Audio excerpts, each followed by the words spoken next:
you, the man who started in their last game, as you mentioned, Tay-Tay struggled. Yeah. Like the last game, they really struggled from the field.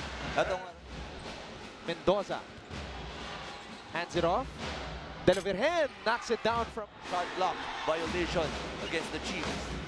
Potucci. Backdoor play by Gio Laschetti to draw foul.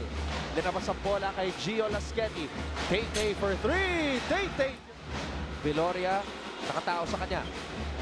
Tay-Tay umikot. Tumira. Tay-Tay siya. Hindi pong natutunghayan ng Phil Oil Flying V. Ken Salado. Oh, Lead nice pass. Alcoriza with the finish. Nice pass by Nichols to Alcoriza, finishing that layup. Always look ahead if you're bringing Players in Philippine basketball history, the aerial voyager. Actually, naging teammate niya si Coach Vergel Menes and si smart plays inside the floor. Tay-Tay Teodoro with a crossover. Tay-Tay Teodoro is on fire here in the second quarter. He can't be stopped. You have to double team him kasi pag hawak mo yung bola tapos nagsayaw na siya. Mecca gets the ball back. Mecca on the drive. They should extend out against them. Oh, good block by Nichols against Tay-Tay Teodoro.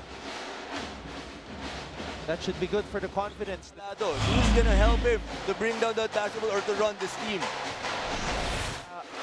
Mapupulot ni Salado. Binigay dito kay Lervin Flores. And Flores is able to score off a nice pass by Salado. Yun ang sinabi ni Ken Salado sa teammates niya. Grospe. The two captains going at it. John Grospe. Dito. Salado. Salado comes up with a steal. Salado with a steal all the way. And we are set for the fourth quarter. That would help them to cut down this lead by the JRU Heavy Bombers. And para sa JRU, 26 naman. Para din sa Arellano Chiefs, gawin natin 28. Dahil doon sa layup ni Ken Salado. The fastest man on the court, Ken Salado, 61 all. Arellano going old school. Abdel Potucci gives the lead back. Pero eto naman yung pambawi ni Abdel Potucci. Simpleng sidestep lang. Now it's Lervin Flores who's trying to be a great big man of Arellano. Wow. And Salado with the acceleration. You have to stop the ball or stop Ken Salado.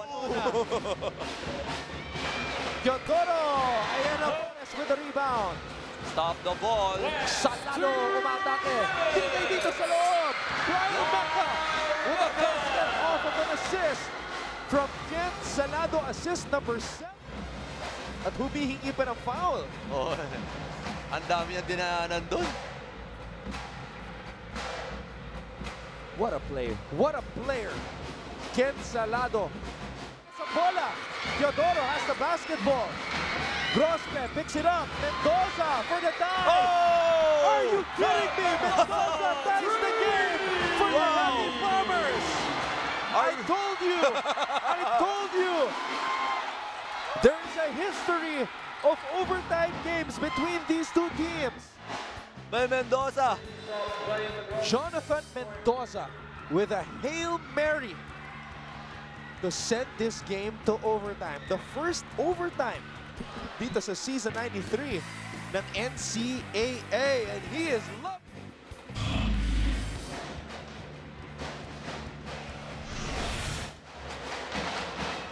Jonathan Jet Mendoza, binigay sa loob. And a basket. Tay-Tay, umarangkada. Tay-Tay! Tay-Tay Teodoro with a highlight play. Dipsy Do. Let's go back now to Nilang coaching staff, hindi rin siya masyadong nagamit last year. Pero ang maganda daw sa kanya, offensive rebound para sa Arellano. One more time for Nichols. To shoot. Laschetti. Jen Mendoza with the response. Calf muscle. John Grospe. Binigay dito kay Mendoza. Mendoza, nabitawan ang bola. It's a steal by De La Cruz. Enriquez, Salado on the fast break. Cruz, binabantayan si Tay-Tay. They want to go down to Grospe. John Grospe. In and out. Abdel Paducci. Mendoza again. Jet Mendoza. 71 all. Mendoza, super foul. Pero may tinawag na foul. May tinawag na foul dito kay Salado. Both teams are in the penalty, 71 all. Jet Mendoza, pagkakataon para makilala bilang bayani. And Jet Mendoza, 6 the free throw. Everything here. Oh, they're not switching. De La Cruz, binigay kay Salado. Salado for the win! Oh! Kintoy Salado! Wow! Point 3 pa, meron pa point 3. Hindi na inbound yung bola. Mendoza and Arellano University survives and they defuse the JRU Heavy Bombers. Kintoy Salado ang bayani ng laban na ito. Over the outstretched arms of the import Patucci. Kita mo naman, dalawa pa yung sumalubong kay Ken Salado. Ang kanyang unang pagkakataon sa isang clutch situation bilang main man ng Arellano University. Kintoy Salado delivering para sa kanyang komunidad, the hero. Nasagot na niya yung tanong ni Coach Jericho Daniera kung kaya mong dalhin yung team natin na ipanalo niya dito sa larong ito against JRU.